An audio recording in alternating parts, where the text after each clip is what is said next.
And welcome back, everybody, to another episode of Benched with Bubba, episode 724. Continuing our team by team previews to get you ready for the 2025 fantasy baseball season. We head to the Pacific Northwest to the Seattle Mariners, a team that's loaded with pitching, even though there's been rumors of pitching trades on the table from time to time. They got one of the best young hitters in baseball and a few other gems that we can talk about for fantasy. In order to help me break this all down as a fantasy machine, if it's football season, it's baseball season, it's both. He's always writing something. He's also machining because he works out like crazy, lifting, putting all kinds of videos on the old the Twitter there, which is always fun.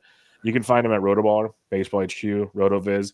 He's a two-time FSWA award winner. I got reminded that earlier on a show with Ryan Bloomfield that I was the only one on the screen with that one. We stay that way today. And you can find him on Twitter at Corbin_Young21. Corbin Young, how we doing, my friend? I'm good. Yeah. I don't think I really said anything after Ryan made that comment. I'm not good with praise. I just kind of like to, keep the head in the ground and the grind and just keep on going. So appreciate that. It's a heck of an honor, man. It really is. Like it's good to see good people get rewarded for busting their butt, basically, because you do. So that's good to see those kind of torches get passed around. Is the way I look at it. All right. Before we get going, player analysis time, just a general question I ask every guest. What were your thoughts on how the 2024 season went for the Seattle Mariners? Yeah. I mean, it was always about could they hit enough, right? The pitching was great. The pitching pretty much lived up to expectations. There was one guy missing here and there, but for the most part, they kind of stayed pretty steady. Bullpen took a hit with Matt Brash, his injury, but I mean, I didn't look at what it was looked like before, but for a team that had so many just losing seasons and underwhelming, seasons for multiple years, to make the playoffs that one year and playing the smoke against the Astros, like just these kind of things, like I know it probably doesn't mean much when we don't go that far, but it's there's some positive things. I mean, I it's hard to have a team that sustains pitching only throughout that entire year without hitting, besides Cal Raleigh and Julio Rodriguez being hurt. So it's one of those things where even if they bring in a bat or two, there's always a little bit of some skepticism about the ballpark and all that stuff. But a winning season, maybe I'm just steady, but I'm happy with that and make some slow gains. Yeah, and the thing is, when it comes to the Mariners, they're so close to probably having everything you want to be a successful team, but like you mentioned, and we'll talk throughout this, still a couple holes that need to probably get addressed at some point in time. Let's start it off with J. Rod. Julio Rodriguez, you mentioned him, an injury-riddled 2024, but still led to his third consecutive 2020 season. He had a 30-30 season in 2023, but even when things weren't great, he still hit 273 with 20 home runs and 24 steals in 143 games. And in years past, like going into this past season, you had to take him at like the third or fourth pick in drafts. Corbin, right now, J. Rod's got an ADP closer to 14 in the month of January. So how are we feeling about a bounce back J. Rod season? Yeah, I think so. I mean, if I looked back, and I kind of do this research anytime I'm doing some individual player stuff and there's a down season. It's like he had a left hand injury in spring training, quad injury in July, ankle injury in late July that caused him to kind of nearly miss a month, right? So if we think about that, like left hand, quad, ankle injury, like all the things that are going to impact power and speed and just the ability to hit the ball, play defense, all that stuff. Yeah, I mean, I think unsurprisingly, we've got some decline in some of the power output and some of the metrics don't look as great. And one of the things I kind of noticed is that he didn't pull the ball as much last year, and maybe that could be just outlier or nothing. It was just only 5 or 6 percentage points, but yeah, I think there's definitely a bounce back. I think probable outcome is 25 to 28 home runs, 25 stolen bases, 150s, 160 runs plus RBI, 260, 270 batting average. I mean, maybe like you're saying, maybe that's not top five pick worthy, but taking a little bit of a discount, I think that's kind of an outcome where we would take at the back end of the first round, especially as some of those kind of 5 category players kind of tend to dry up, as we get, out of the first round or so.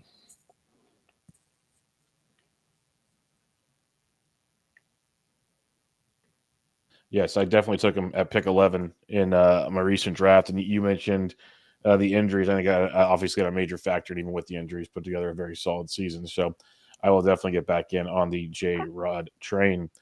You also mentioned Cal Raleigh, and this guy is something else. 34 home runs this past year with 100 RBIs, 30 home runs, 27 home runs the previous 2 seasons.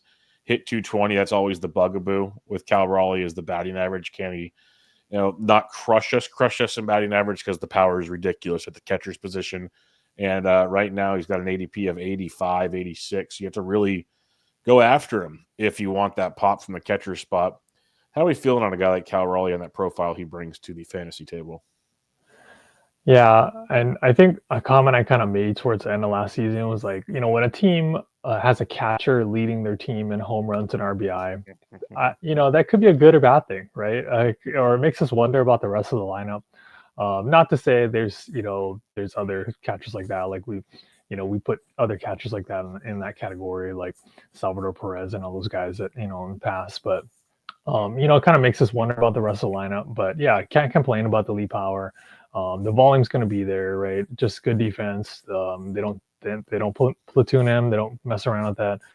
He gets kind of nicked up here and there, but that's just because he's playing so much.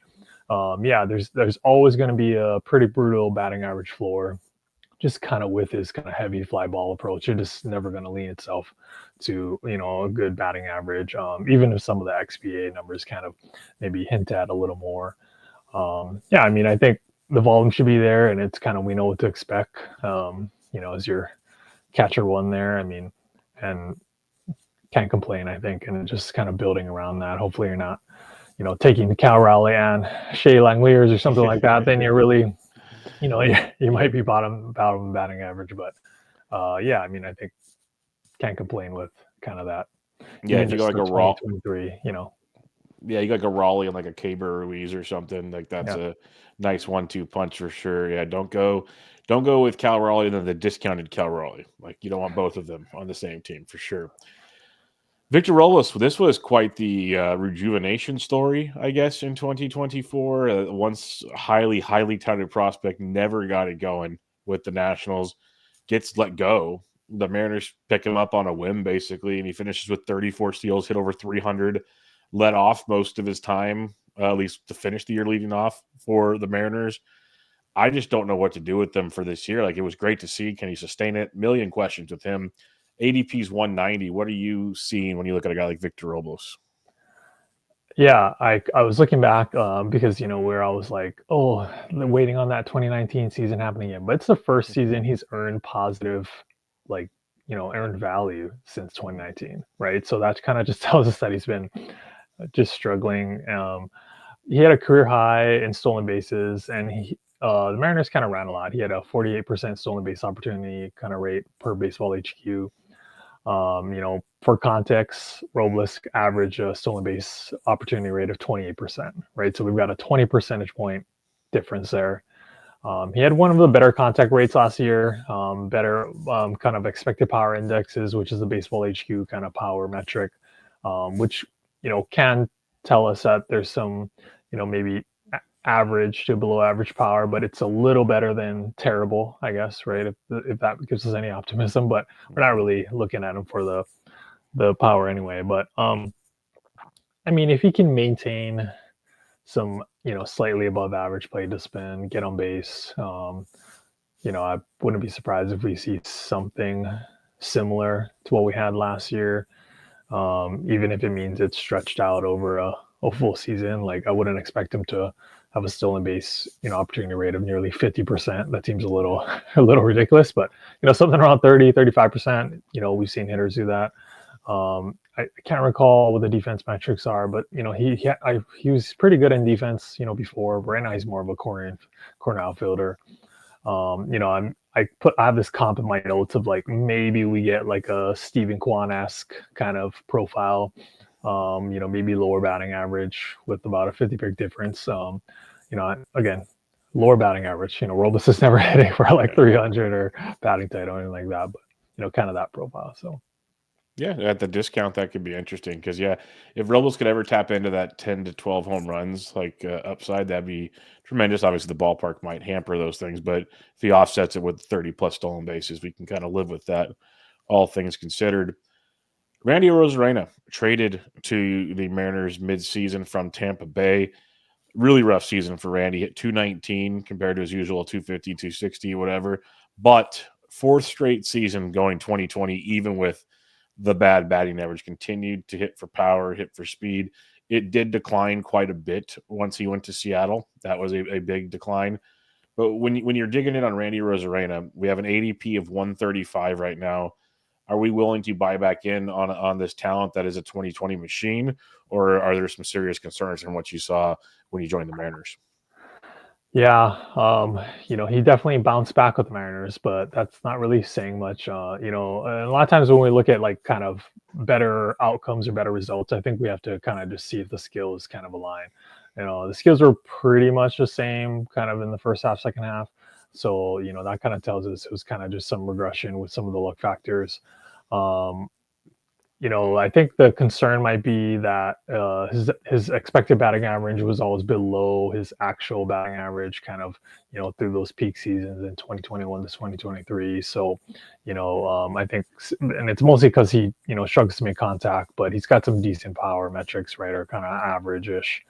I think the 2020 season is definitely a potential again, just kind of based on I know it's early, but just kind of based on the lineup context of the Mariners, right? Like I don't really see any kind of prospects pushing up to make that lineup in the outfield, unless they make some drastic signings or moves. He's going to be locked into pretty much everyday playing time, which he might have, and so I think there's probably more concerns around the batting average, but I think there's definitely a bounce back season and a slightly discounted price from what he's been at before. Yeah, I'm with you. I was talking with someone recently about Randy, and I've always been a big Randy believer. That's been one of my guys for years. But if you could still put that kind of production up with the struggling batting average and just plate skills at the time, I'll be willing to buy back in because there wasn't like crazy, crazy drop offs. So I'm with you on that as well. Luke Raley, strong side platoon, most likely at first base. Maybe he gets more run. We'll see. He can play the outfield as well. He's got that first base outfield eligibility. And, 22 home runs, 11 steals last year. We saw 19 home runs, 14 steals the year before. Hits you around 240. ADP's like 300. So he's not costing you much at all. He's an in-game pick. What are your thoughts on Luke Raley, who they brought back this year? Yeah, I pretty much, like you said, pretty much replicated the 2023 kind of breakout season. Yeah, the powers, we know is there, right? It's always been above average, kind of your typical power hitter, struggles to make contact. One kind of minor note is the stolen base opportunities kind of fell about 8 percentage points from 2023 to 2024. So he's running slightly less, but he still reached double digit stolen bases. So maybe, with kind of similar volume, we're okay there. Um, Again, I think we know he's a strong side platoon, and so I think I don't want to poke too much holes in the kind of small samples, but I think the one note I have in my notes is the downside scenario would be against right-handed hitters, right? It's a strong side platoon. If they throw him fewer fastballs, so they're throwing more breaking balls and off-speed pitches, I think that's where we kind of see if there's some concern. Basically, against breaking pitches and off-speed pitches against right-handed pitchers, he has a wOBA under 300, right? So he just kind of crushes fastballs. So I think that's something to monitor.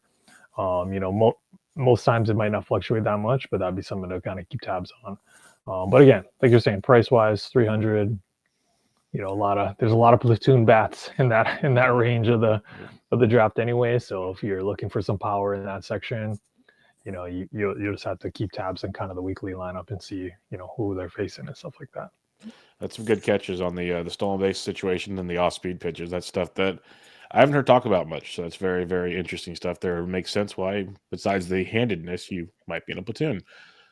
All right, JP Crawford. We know he's got a pretty legit glove that keeps him out there. A couple years ago, 19 home runs because he went to drive line. Last year was hurt, really down season, but we're already seeing hashtags going back to drive line this offseason. ADP is 427 for the starting shortstop for the Seattle Mariners. How are we feeling on this? Because will the production be enough, I guess, to make it worth it? Yeah, that was pretty surprising when I looked at that. 400, past 400 ADP. Again, one of those, you know, he was just a volume monster, right? He had 600 plate appearances in 3 straight seasons. Oblique finger injuries causing missed time last year. Again, I think we talked about this last year and other times, like speculating on whether Crawford's, 2023 output was a fluke. I think the injuries didn't really help kind of with that narrative there. Mm-hmm. Um, he pulled the ball more in 2023, so that's something to keep tabs on if that happens again. I think roster resource has him kind of batting at the bottom of the bottom third of the Mariners lineup. I would guess he probably moves up to kind of leadoff spot where he had been for quite a while. Mostly because I just trust those on base skills of Crawford a little bit more than I think. I think the Rusters might have had like Victor Robles or something, leading off, which Mm-hmm. theoretically could happen, but I think Crawford's got better on base skills, and defense is gonna kind of give him some playing time. All you're really banking on is kind of batting average, runs, maybe double digit power, and some steals. So I think he's a potential value, kind of, but he'll obviously need the kind of volume to earn that back. So Yeah, yeah, he's interesting, especially if like you're in those 50 round drafting holds. I think he's a great, third shortstop to see where it goes. And in your deeper formats, he might not get drafted, so keep an eye on him because if he does bounce back at all, there's going to be some viability there too. So yeah, I was also I know that it was a rough year last year, but 427 seemed like a bit right, harsh, all things considered. yeah, All right, Mitch Haniger, another guy that once there was a lot of praise and potential with. And he's getting older. He's going to be 34 this year, but it's just been falling off. Injuries have just derailed any potential success for Mitch Haniger. And right now he's supposed to be the DH. There's also Mitch Garver and other guys there. Haniger's ADP though is 672. So it's like if we believe there's life in this bat still, that's pretty last round type pick stuff. So what are your thoughts on Mitch Haniger? Should we just not worry about him and let him go, or is there something to be optimistic about? I mean, I don't know if there's much kind of juice coming back. Definitely been pretty concerning. So I would say he's probably an avoid. I mean, some of the data looks okay, but it's small sample, and I just don't know if we have that. In terms of comeback, he's got some career lows in contact rate and stuff like that, so I'm a little concerned. Um, yeah, there's another guy, kind of their utility person that we could talk about a little bit that I kind of like a little more. But All right, who yeah, you got? Because it's I didn't put Donovan Solano or or Dylan Moore on the list. There's Ryan Bliss and others. Who's the utility guy you're interested in? yeah, I'm mostly interested in Dylan Moore, Okay. and mostly just because again, I think when you're a Mariners fan, sometimes you just like don't want to watch your offense, so you just like turn it off late in the game or like all that. Yep. So I think I didn't realize that he had 32 stolen bases, so he had a career high there. He's always been kind of this part-time utility player, never had a full-time role. I think they didn't bring Jorge Polanco back, kind of possibly opening a path to second base, and he plays all over the infield. He's going to kill your batting average, but it's kind of baked into the ADP. Mhm. He's kind of one of those weird, like patient hitters that don't quite make a lot of contact, but he pulls the ball a ton, hits the ball in the air a lot. I think there's just some potentially kind of sneaky power and speed in that profile. It's kind of as that whatever quadruple eligibility type Yeah, he's all player. over the place. Yeah, Yeah, he's yeah, got second, third, short outfield. ADP's 358, so he's not costing you much of anything. You mentioned the steals, like he benefited from Crawford missing so much time. He got that playing time, so I was surprised when I saw roster resource has him right now at second base. Obviously, Ryan Bliss might fight for the position. Maybe a lot of other things. Maybe they go sign some. Polanco still is out there, so like anything yeah, can happen when all things are said and done. But I agree that he's a little more enticing this year than most years when he's just strictly off the bench type guy. There yeah, might be a role like you said, which the ADP could yeah. be I something. think there's just enough holes in the starting lineup that could be move around. This is fair. This is very fair. All right, let's head to the starting rotation here, who is one of the better, if not the best, overall rotations in baseball. If you just go literally from 1 to 5, these are all pretty bona fide studs. Some might be kind of fading a little bit. Some might not even have found their stride yet. We'll start with the veteran of the staff, and that's Luis Castillo. Luis Castillo last year still racked up the innings, but we saw the strikeouts drop. Ratios were still okay. He, like I said, veteran. He's going to be 32, so he's getting older. But with Castillo's ADP is 92. So he's not like a premium. Still, you got to pay for him, but not a premium. How are you feeling about Castillo? Because we did see something start to deteriorate last year. Yeah, I wrote about Luis Castillo in my first Facts and Flukes article at Baseball HQ. Yeah, and all those things you notice. Some of the strikeout skills, like the swinging strike rate, kind of fell down about a percentage or so. The four seamer had been pretty good for him in 2022 and 2023, kind of 15-16% swinging strike rate. That fell to below 12%. Same thing with the changeup. Changeup fallen a little bit, and swinging strike rate about 2 percentage points. So yeah, kind of some concerning signs there.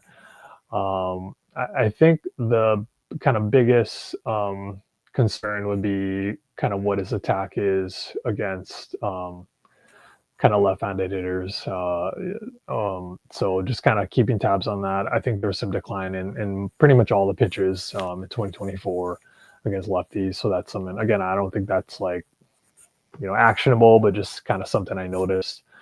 I think we've got a discounted ADP. I think that's a fair price. Is kind of maybe where we're at in the draft, maybe taking an SP2. I don't think we're going to get kind of our elite ace kind of level of Luis Castillo, but the volume's probably there. I think the theoretically some of the fewer whiffs and some of the attack plans against lefties, in my opinion, I think they're kind of fixable and things that they can look at. So I wouldn't be kind of panicking with that discounted price. All right, good to know. Yeah, because in my drafts, I just don't really know what to do with Luis Castillo because it was kind of a weird year last year. So good to hear those points, and I will definitely go check out the Facts and Flukes article that just dropped recently. So that'll be fun to check out as well. The new ace kind of the staff, it seems like he's taking that mantle for now, is one Logan Gilbert. Logan Gilbert, 208 and 2/3 innings last year, third straight season of basically 186 innings or more. Strikeouts were good, ratios were good, but now you got to pay ADP of 25. He's like the fourth starting pitcher off the board right now. He's moved all the way up into that kind of rarefied air. How are we feeling about Logan Gilbert entering the 2025 season? Yeah, I mean, I definitely like him a lot. He's someone that I've loved for quite a while. I would probably argue he might be one of the kind of safer starting pitchers in that range. Maybe besides Zach Wheeler, but he's obviously younger than Zach Wheeler. Yeah, I mean, pretty much all the metrics supported the better season, right? Better swinging strike rate, slider kind of was pretty nasty, jumping to 20% swinging strike rate after being about 16%. So one of the ways that it pretty much got a little bit better is it dropped a little bit more. I threw it less often in the zone, and it was kind of eliciting kind of more chase and whiffs. So Gilbert kind of being in that top 5 pitcher off the board. I mean, I think that's fair, and I think it's worth paying up. If you're willing to go SP1 early, and just kind of the volume's there, the skills are there. I don't know how you could complain with that. Yeah, no, he's basically done it time and time again. Like the one joke I always make is, there was that post always going around that, hey, these 10 guys are the highest velocity pitchers, and like all 10 of them had Tommy John surgery or some kind of arm injury. Well, the next 10 from this past year, Gilbert's on that list. That's always the one. It's like there's other guys, the Hunter Greens of the world, you kind of expect all of them, but then there's Gilbert, who's just been a consistent guy every single year. Like you mentioned, you're like, he kind of stands out as different on the list, if that makes sense. And Yeah. yeah, No, so it's kind of there's surprising he's on the list. yeah, I can't remember if it was last year or the year before. There was this article in the Seattle Times talking about kind of like the kind of workouts and the exercises he does, and he brings this like bag of all this equipment, and he's like, all these bands and these balls and doing all these things and kind of prepping his arm and being ready. So it's kind of cool. It's kind of a fitness nerd of looking at some of this stuff, but yeah, it's definitely a guy that kind of puts in the work to stay healthy and be on track, I think. No, I like it a lot. George Kirby, last year when we talked, Kirby and Gilbert pretty much going neck and neck in drafts, and you had to make that choice. Did you want the maybe upside of a Gilbert, or did you want this guy Kirby that is just a ratio darling? Well, Kirby backed up 190 and 2/3 innings with 191 innings. Got one more out this past year. Strikeouts, ratios, a lot of it was very similar. Maybe took a slight step back, but you're like literally grasping at straws there.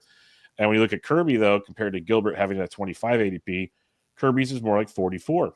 So if you still like Kirby, you can wait, or heck, you might be able to get both now. That was like one of the jokes when we talked last year. What do you want to do in drafts? I want all the Mariners pitchers. How are we feeling on George Kirby entering this year as he basically he's turned into kind of just a boring guy that's really, really good? Yeah, I think that's right on. Like, I mean, he doesn't have kind of the high end strikeout skills like Logan Gilbert does, but he's got kind of that elite control, elite ball rate. Swinging strike rate's pretty decent. It was a career high last year.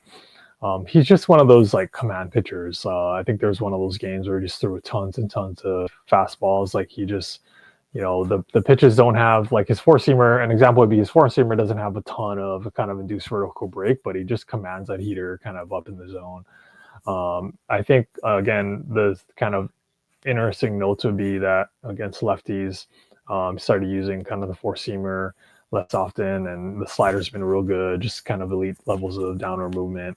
So I wouldn't see a surprise. I wouldn't be surprised if we kind of saw more whiffs come from the slider in 2025. Similarly, when we talked about like Bryce Miller kind of adding that splitter off-speed pitch to kind of pair, like that could be one thing to take a step forward. But yeah, no, I'm with it. Just kind of safety, the volume of the, just all the ratios and strikeouts will be there. He's, because he has an elite command and the control, like should be one of those guys that kind of stabilizes your whip as kind of your SP1 if you wait to that point. Yeah, for sure. Like you might not be the elite strikeout guys that you're looking for with others, but you can always pair some people later on or before and try to up those if you can. But you mentioned when he's throwing that many innings with ratios like that, it just ups everything else and gives you a big buffer because the later you go in drafts, most of those pitchers go 150, 160 innings. So those extra 30 innings to 35 innings of elite ratios adds up in a big, big way. Brian Wu, a guy that I thought was having Tommy John twice last year, it felt like.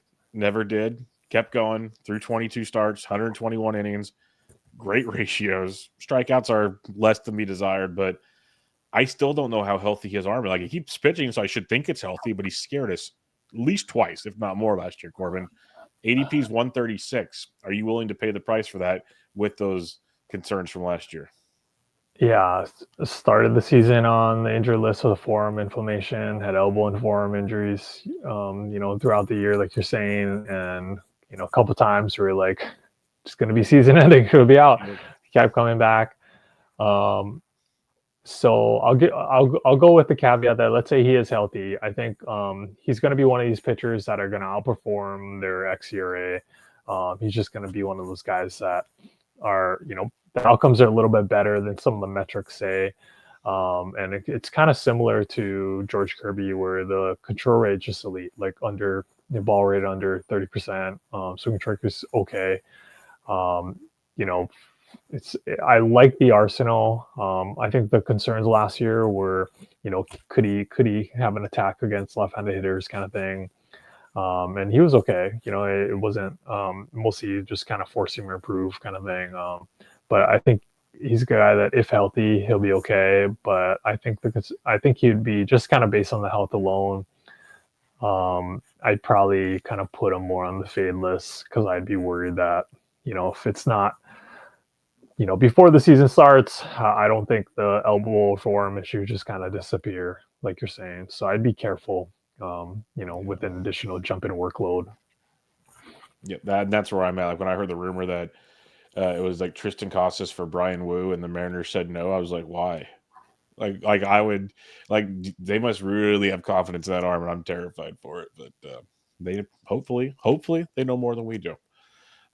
Bryce Miller rounds out this Fab Five in this rotation.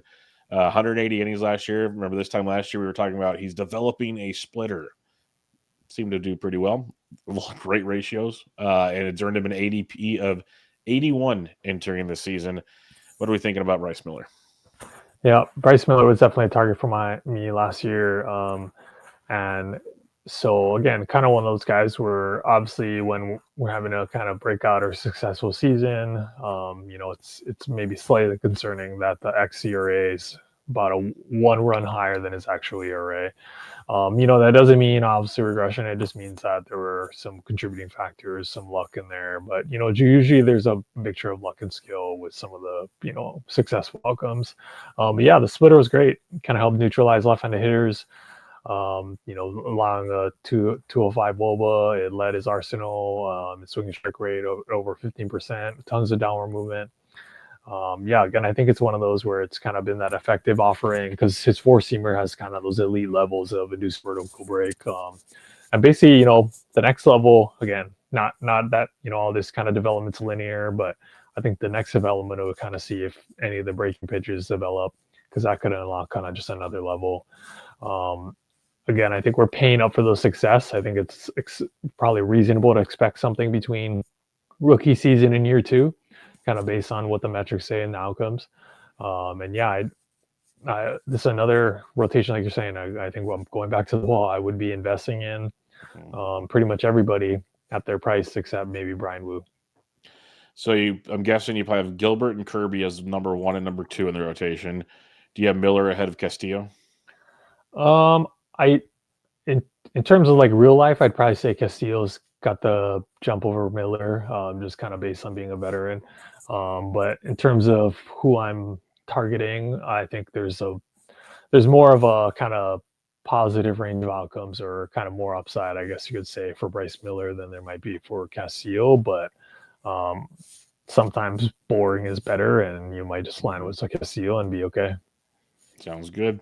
All right, let's head to the bullpen here. Andres Munoz still seems to be the dude in the back of that bullpen, even though there was times when we were thinking Matt Brash and others, and not too long ago, Prelander Baroa was an option back there and some other guys. But Munoz seems to have a stable hold on this one. ADP of 63 right now. Are we all in on Munoz, or is there still concerns about maybe someone else grabbing some saves? Yeah, I was kind of looking back last year when we did this pod on my notes. There was like, at least two pitchers, two relievers with kind of 5 or more, 10 or more saves in the 2022 and 2023. Last year, the only reliever that the Mariners had with double-digit saves was Andres Munoz.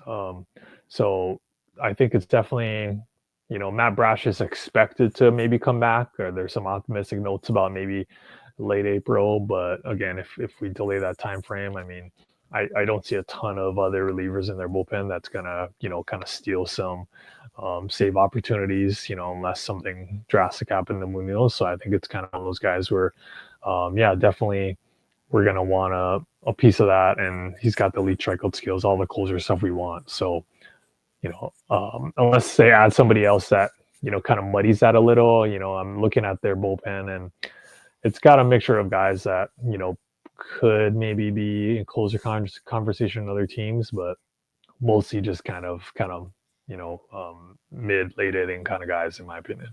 Yep, I agree with you like that. It's like the first year, like you mentioned, I don't see a lot of guys really trying to take the job from him so much, which is good to see for fantasy purposes, at least. All right, prospects. What do we have to look forward to with the Mariners? Is there anybody close that feels like we might see have an impact or some impact in 2025? Yeah, we talked a little bit about Ryan Bliss, tons of speed, right? So again, 50 stolen bases in AAA. We talked about maybe he sneaks into that kind of second base kind of infield role. Again, small sample, but his stolen base opportunity rate in the 71 plate appearance sample was 61% for the Mariners. So just ridiculous.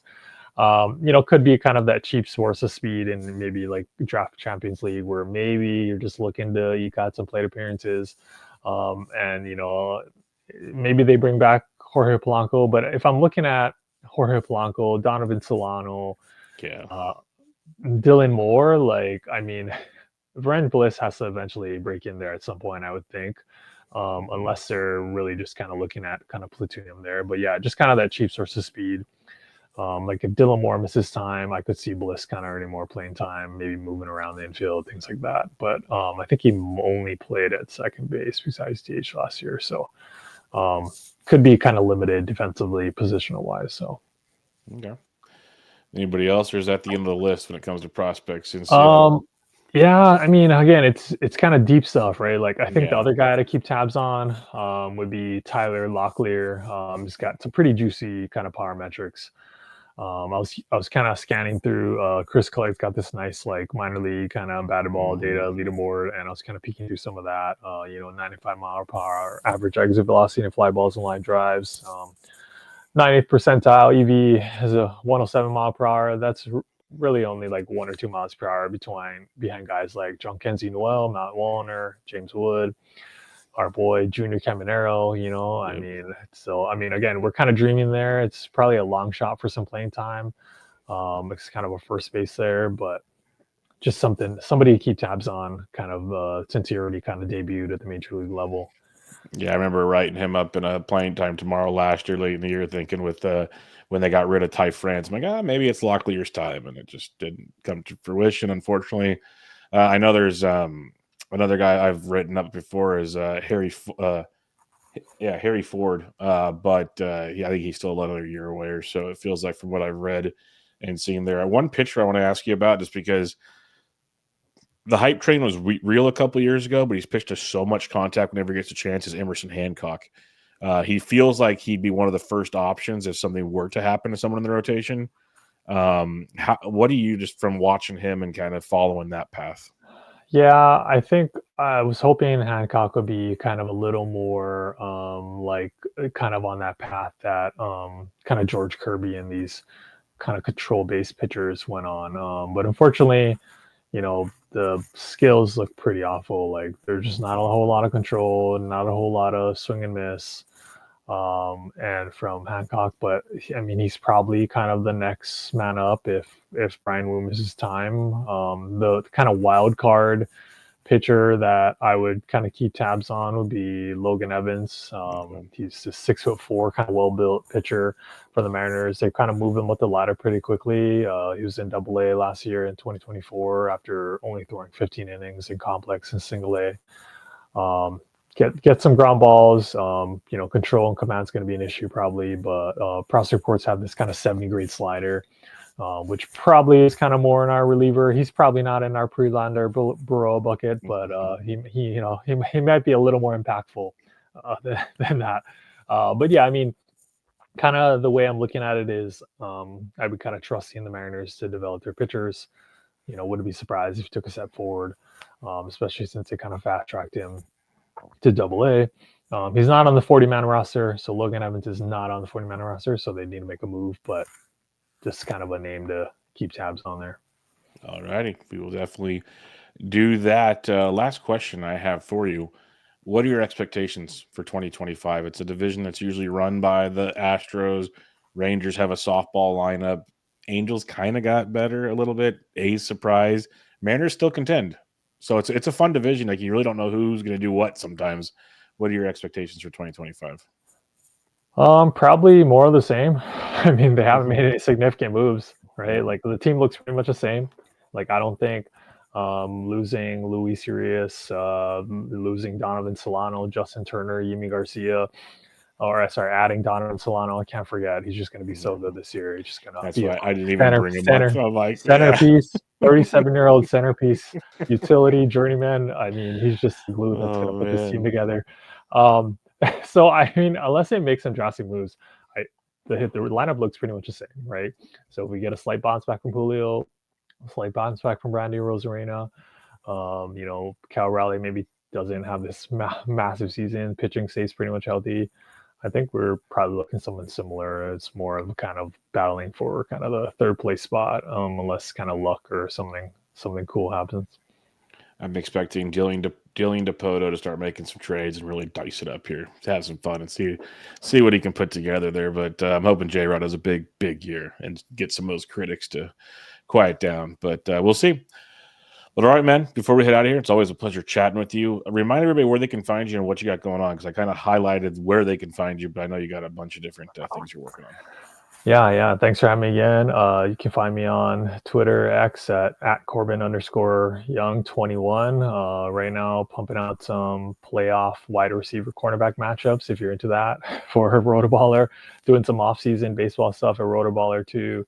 And yeah, we kicked off our Facts and Flukes schedule Awesome. for Baseball HQ kind of a week or two ago. So I kind of was one of the second ones on there. So yeah, I kind of find me sporadically at Baseball HQ or Rotoballer. Are you going to do the Arsenal report again this year? Or is that still up in the air? I think that's still up in the air. Yeah, Okay. Facts and Flukes is kind of one of those places that are things I've kicked off. But yeah, I think I put myself as interested in Good. dabbling there again. Yeah, because I know Ryan and I mentioned that you that's a fun article, and the way you dig into stuff, it's very interesting to see what you find for sure. All right, everybody. Again, make sure you follow Corbin on Twitter at Corbin_Young 21. He's cranking it out. So all the good content there, and check that out. But until next time, this was Benched with Bubba, episode 724, your 2025 Mariners preview. Catch you all next time.